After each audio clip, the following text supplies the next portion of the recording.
오늘 하나님 말씀은 신약 성경 요한복음 제3장입니다. 요한복음 제3장 신약 성경 146페이지입니다. 3장 16절과 17절 두 절의 말씀 제가 봉독해 드립니다. 하나님이 세상을 이처럼 사랑하사 독생자를 주셨으니 이는 그를 믿는 자마다 멸망하지 않고 영생을 얻게 하려 하심이라. 하나님이 그 아들을 세상에 보내신 것은 세상을 심판하려 하심이 아니요 그로 말미암아 세상이 구원을 받게 하려 하심이라. 아멘. 사랑과 축복의 메시지 나눕니다. 사랑과 축복합니다. 사랑과 축복합니다. 감사합니다. 오늘은 신약성경 요한복음 3장 16절과 17절에는 말씀을 중심해서 하나님의 구원 계획이라는 제목으로 말씀을 선포하고자 합니다. 여러분 어느 어촌마을에 고기잡이를 함께 나간 배들이 늦게까지 큰 풍랑을 만나서 밤이 되도록까지 고기배가 돌아오지를 않는 겁니다. 그래서 온 동네 사람들이 걱정을 하는데 어느 가정에서는 남편이, 어느 가정에서는 아버지가, 그리고 어느 가정에서는 아들이 돌아오질 않기에 언제 돌아오려나 온 가족들이 노심초사하면서 기다리고 있었습니다.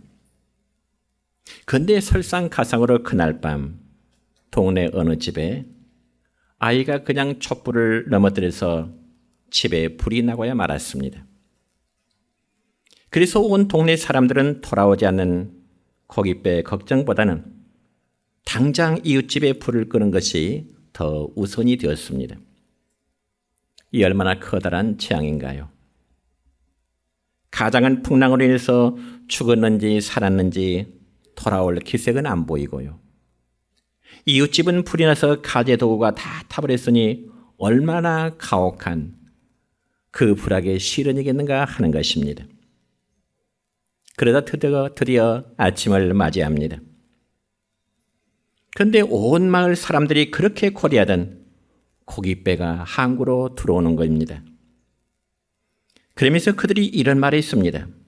우리는 어젯밤에 큰 풍랑 속에서 항로를 잃어버려서 그냥 바다 한간에서 표류를 하고 있는데 갑자기 육지에서 큰 불길이 솟아오르는 것을 보고야 그때야 항로를 바로잡아 이제야 돌아오게 되었나라고 말을 하게 되었습니다.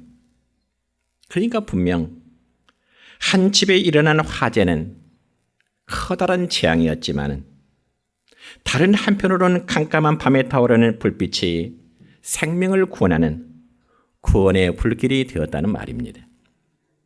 성도 여러분, 하나님이 우리를 구원하시는 방법도 마찬가지입니다. 최초 인간의 조상인 아담과 하와의 범죄 이후에 모든 사람은 이 생에 태어날 때부터 죄인이라고 하는 그러한 신분으로 태어나게 되었습니다. 그러므로 죄인의 삶에는 아무런 소망이 없습니다. 왜냐하면 죄인은 죄의 값을 치러야 하는데 결국은 지옥의 형벌을 받을 수밖에 없기 때문에 그렇습니다. 그런데 하나님은 죄인을 향한 구원의 불빛을 보여주셨는데 그 빛은 곧 메시아이신 예수 그리스도를 통해 이루어질 것이라고 하나님은 구약의 선지자를 통해서 애언토록 말씀을 하신 것입니다. 그래서 우리가 신약성경 로마서 제5장에 보면은 하나님께서는 예수 그리스도를 통한 구원의 말씀을 하실 때 우리가 연약할 때 기약대로 그리스도께서 경건하지 않은 자를 위하여 죽으셨다고 말씀하십니다. 또한 우리가 아직 죄인 되었을 때 그리스도께서 우리를 위하여 죽으심으로 하나님께서 우리에 대한 자기의 사랑을 확증하셨느니라고 말씀하고요. 또한 우리가 하나님 앞에 원수 되었을 때 그 아들의 죽으심으로 말미암아 하나님과 우리를 화목하게 하셨고 그의 살아나심을 믿는 자에게 하나님은 구원을 약속해 주신 것입니다.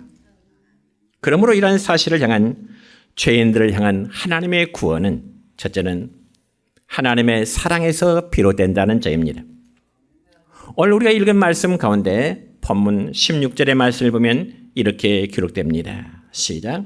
하나님이 세상을 이처럼 사랑하사 독생자를 주셨으니 이는 그를 믿는 자마다 멸망하지 않고 영생을 얻게 하려 하심이라. 아멘. 우리가 너무나 잘 알고 암송하고 있는 말씀입니다. 여러분, 요한복음 3장 16절의 말씀은 성경 전체의 핵심이라고 말할 수가 있습니다. 그래서 하나님이 세상을 이처럼 사랑하사라고 할 때 세상은 곧 저와 여러분, 우리 모두라는 사실을 여러분 믿으시기를 바랍니다. 그래서 하나님은 우리 모두를 사랑하사 구원하시기 위해서 하나님은 놀라운 계획을 갖고 계셨는데 그 계획은 바로 독생자 예수 그리스도를 하나님은 이 세상에 보내심으로 완성되어진 것입니다. 이게 바로 하나님이 죄인된 우리에게 주신 최고의 선물이요, 최고의 사랑임을 여러분 믿으시기를 축원합니다. 그리고 그 다음 말씀 본문 17절의 말씀 보면 또 이렇습니다. 시작. 하나님이 그 아들을 세상에 보내신 것은 세상을 심판하려 하심이 아니요 그로 말미암아 세상이 구원을 받게 하려 하심이라. 아멘. 그렇습니다. 여러분, 예수님께서 초림으로 오신 예수님은 이 세상을 심판하시고자 하시기 위해서 오심이 아니고, 여러분, 사람의 몸을 입으시고 우리 가운데 계신 그 예수님은 바로 세상을 구원하시기 위해서 오신 것입니다. 그렇지만은 세상 종말의 때, 즉 예수님이 다시 오시는 재림의 때에는 예수님께서 세상의 심판주로 오심을 믿으시기를 바랍니다. 그렇기 때문에 하나님의 사랑은 독생자를 희생하면서까지라도 당신의 백성들을 구원하시고자 하시는 그 놀라운 사랑을 우리에게 보여주신 것입니다.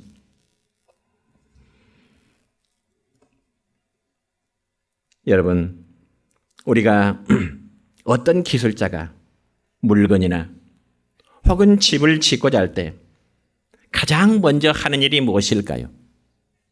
물건을 만들거나 혹은 집을 짓고자 할 때 가장 첫 번째로 하는 일은 당연히 설계도를 만드는 일일 것입니다. 그래서 그 설계도에 따라서 물건을 만든다든지 혹은 집을 쌓아 올라가게 되는 거죠. 그러나 여러분, 아무리 뛰어난 기술자나 아무리 좋은 건축업자를 만나도 설계도가 엉망으로 만들어졌다면 아름답고 실용적인 물건을 만들 수도 없고요, 견고한 건물을 지을 수도 없게 될 것입니다. 뿐만 아니라 기술자가 자기 기술만 믿고 설계도 없이 그때 즉흥적으로 물건을 만들거나 또한 건물을 지어 올라간다면 어떻게 될까요? 아무리 정성을 다하고 아무리 좋은 자재를 써도 그 물건이나 건물은 제대로 그 진가를 발휘할 수 없을 뿐만 아니라 쓸모없게 될 것입니다. 마찬가지로 우리 인생을 위한 하나님의 구원 계획도 하나님 나름대로의 놀라운 구원의 계획을 갖고 계신 것입니다. 그래서 우리를 지신 하나님께서 우리 각자를 그냥 아무렇게나 살라고 이 세상에 보내심은 결코 아닌 것입니다. 그러므로 복된 인생을 살고 싶다면 내 인생을 설계하신 그분이 나를 어떻게 하셨고 그 설계도대로 따라야 된다는 겁니다. 여러분, 예를 들어서 세탁기나 냉장고 혹은 그 외의 다양한 전자제품을 우리가 구입하면 그 제품을 반드시 사용 설명서에 적혀진 대로 그 제품을 사용해야만 되는 것입니다. 그렇지 않을 경우 어때요? 고장의 원인이 있습니다. 그런 주의사항이 분명히 설명서에 적혀져 있습니다. 그러므로 우리 인생이 이 세상에 어떻게 살아갈 것이고 어떻게 하나님 우리를 위해 설계하고 계셨는가, 그 사실을 정확히 설명해 주는 설명서가 있는데 그게 바로 성경이라는 사실입니다. 그럼 우리는 그 성경 말씀을 따라 살 때 하나님께서 보시고 좋았더라, 인정받는 사람이 될 수 있음을 여러분 믿으시길 바랍니다. 그럼에도 대부분의 사람들은 이 세상을 살아가면서 하나님이 세우신 인생 설계도나 사용 설명서는 아무런 관계없이 살아가는 경우들이 너무나 많습니다. 그래서 육신의 죄된 소욕과 그리고 세상의 죄된 풍조를 따라 살다 보니까 망가지고 타락한 모습으로 살게 되어서 장차 결국 하나님의 심판을 받을 수밖에 없게 되는 것입니다. 그럼에도 사랑의 하나님께서 죄인들이 무지하여 멸망으로 가는 것을 안타까워하시면서 죄의 사함을 얻게 하는 그 구원의 길을 열어놓으셨는데 그 길은 바로, 그 문은 바로 예수 그리스도를 통하는 길임을 여러분 믿으시길 바랍니다. 저는 오래전에 읽은 책인데 샘터사에서 출간한 책 가운데 노란 손수건이라는 책이 있습니다.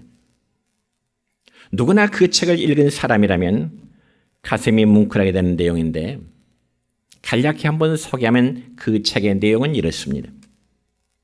어느 시골길을 달리는 기차 안에 중년을 넘기고 허름하게 생긴 남자가 아주 초조한 마음으로 기차를 타고 가면서 창밖을 응시하고 있는 것입니다. 그리고 그 중년의 남자는 지난 20여 년 이상 동안을 감옥에 지내다가 이제 만기가 되었습니다. 이제 출소해서 자기 집으로 가는 도중입니다.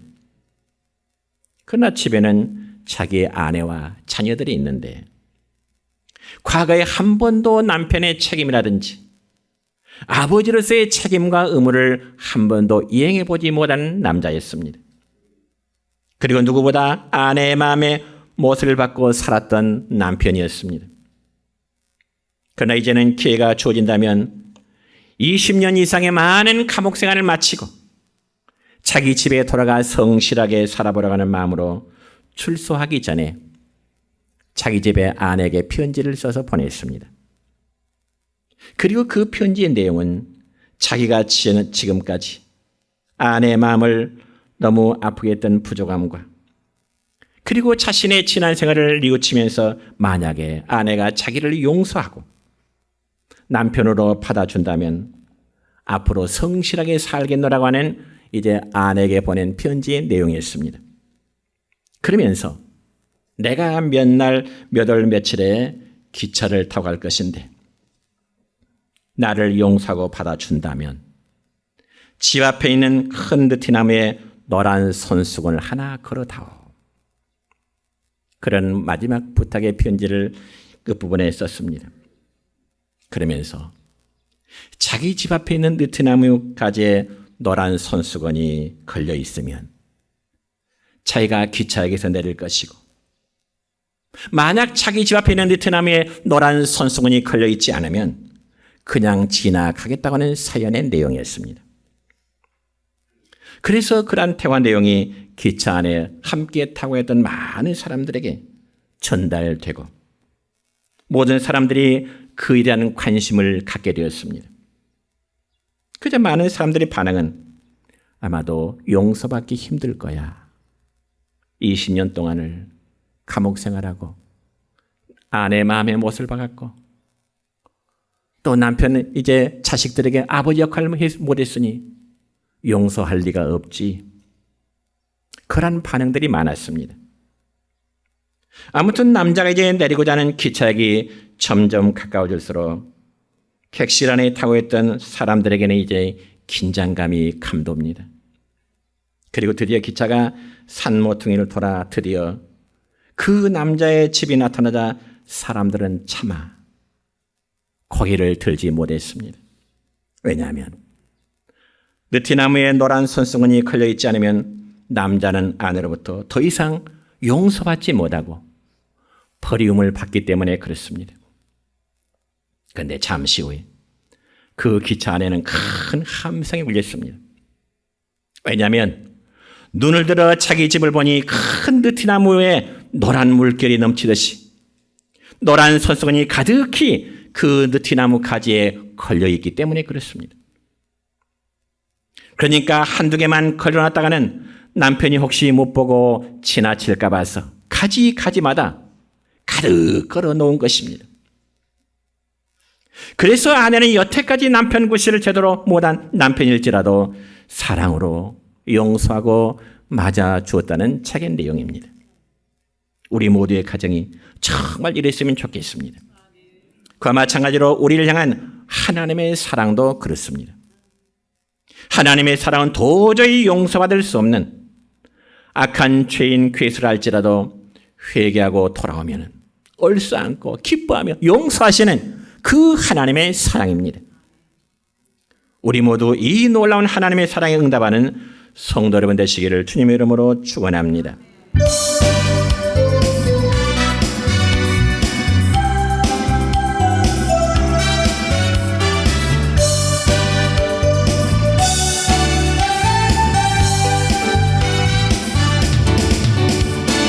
많은 사람들이 참된 진리를 모른 채 주님 곁을 떠나갔지만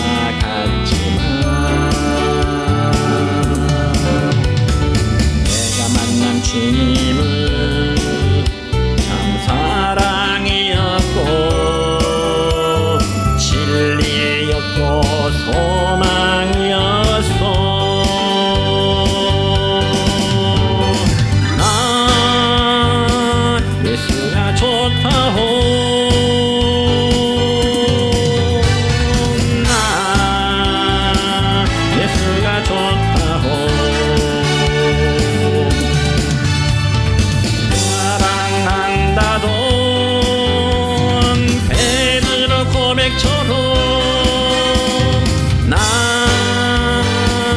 예수를 사랑한다오.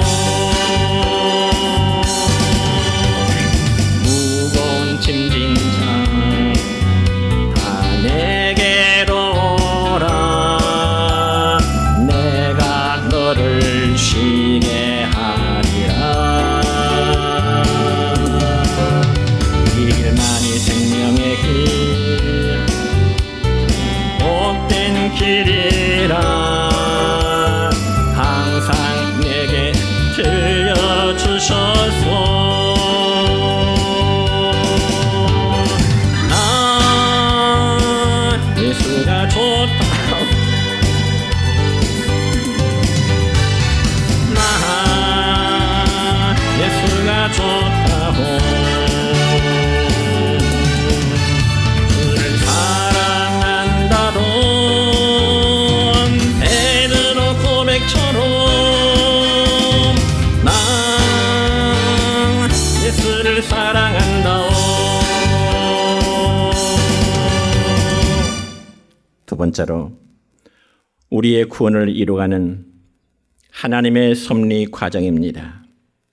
여러분 신약성경 로마서 8장 30절의 말씀을 보면 이런 말씀이 있습니다. 시작.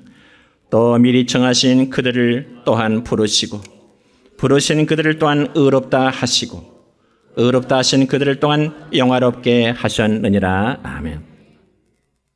여러분 하나님께서는 우리 각 사람의 구원을 이루시기 위해서 놀라운 계획을 이루어 놓으셨다고 말씀드렸는데 이 놀라운 구원의 과정을 이루어 가시는 과정 속에는 몇 가지의 단계가 있는데 첫 번째는 하나님께서 구원받을 자들을 미리 정하여 두었다가 때가 되매 불러들이심이십니다.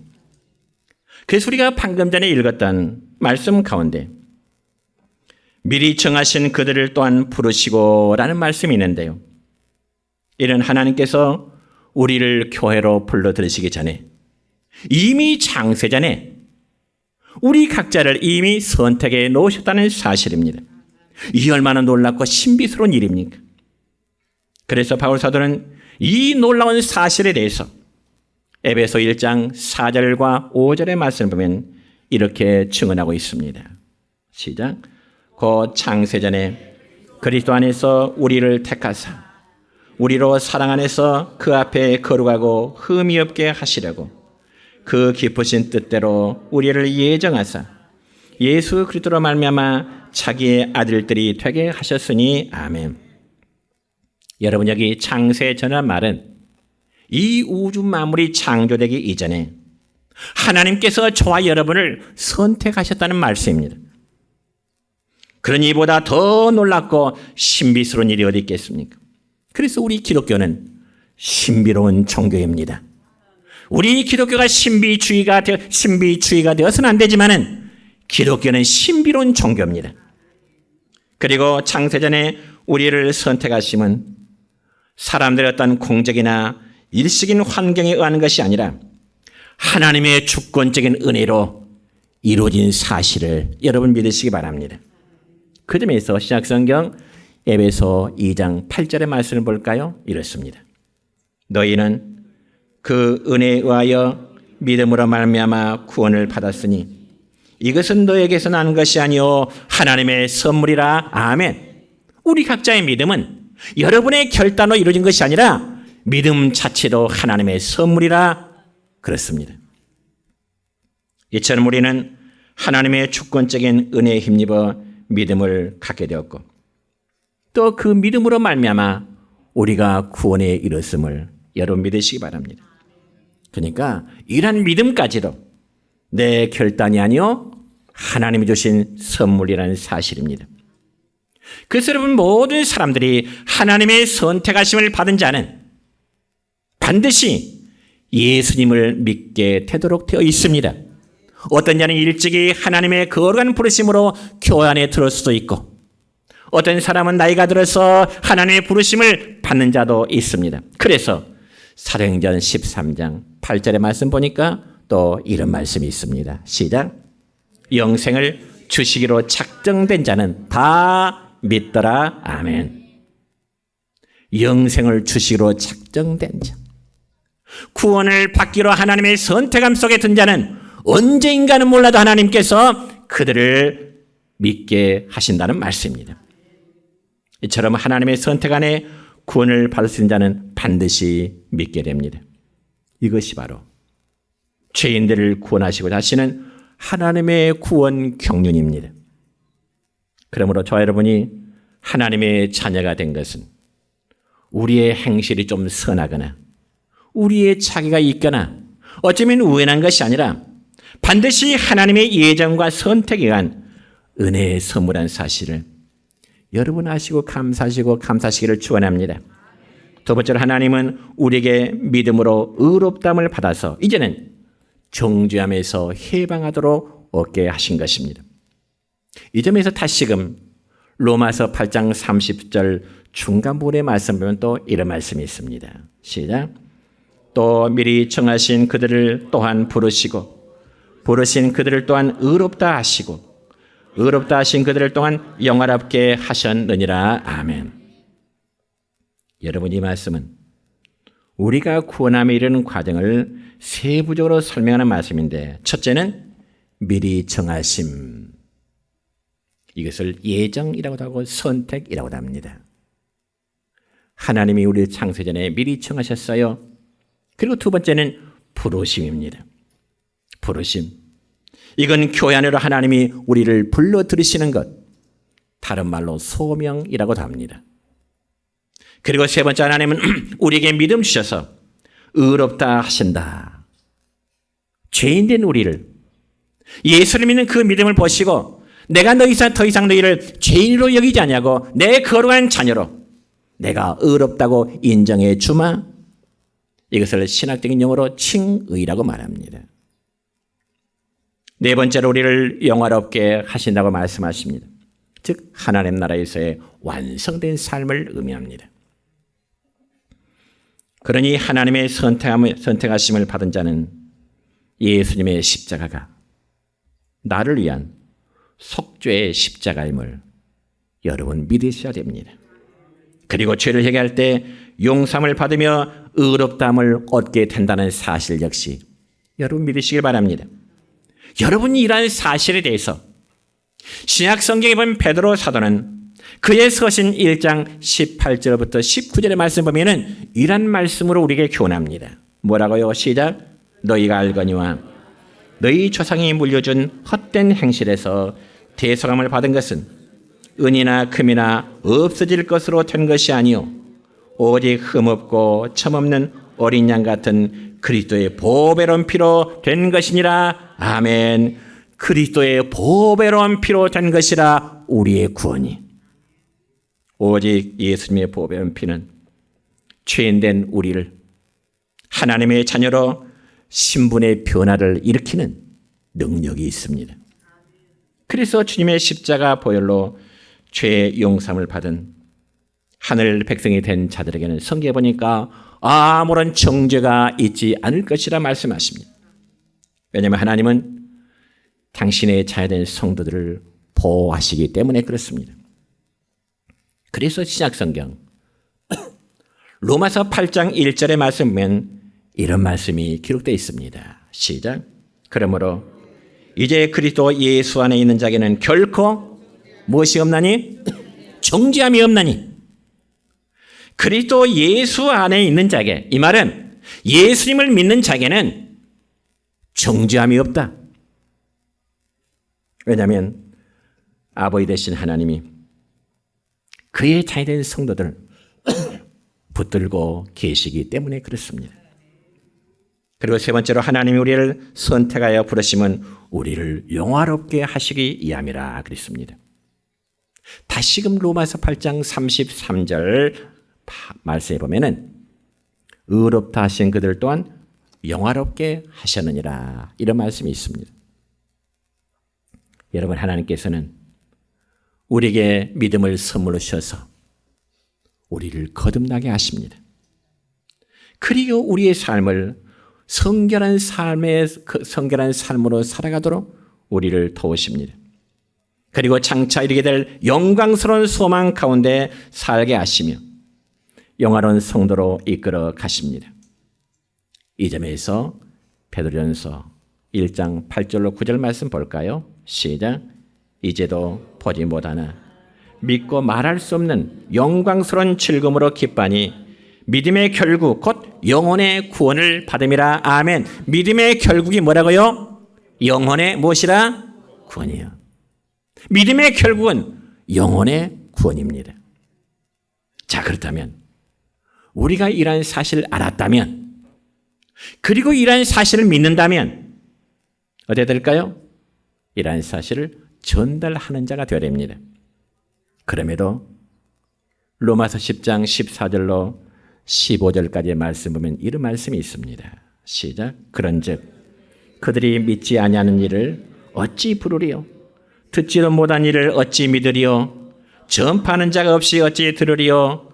보내심을 받지 아니하였으면 어찌 전파리요? 기록된 바 아름답도다 좋은 소식을 전하는 자들의 발이여 함과 같으니라. 아멘. 여러분, 우리가 전하지 않으면 알지 못한 사람이 어떻게 믿을 수가 있겠습니까? 주님은 오늘 또 우리들로 하여금 복음의 주수꾼이 되기를 원하십니다. 그러나 이 말은 오늘날 신천지의 전도 전략으로 소수의 인원을 기존교회에 침투시키는 그런 복음의 주수꾼을 의미하는 게 아닙니다.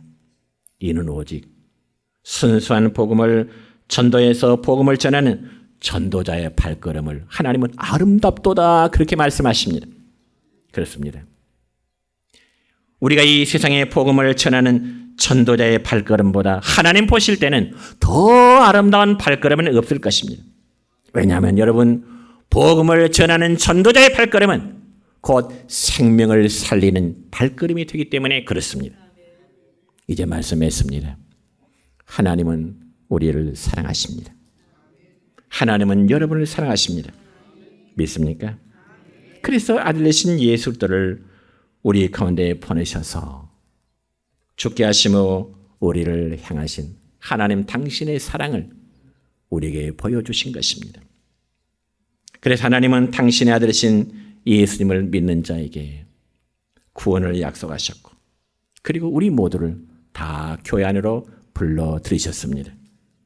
그렇기 때문에 예수 그리스도가 아닌 그 어떤 이름이나 종교 지도자의 이름으로는 구원함에 이를 수가 없습니다. 오직 예수, 오직 예수님을 믿음으로만 여러분의 영혼이 구원함에 이르게 된다는 사실을 믿으시기를 축원합니다.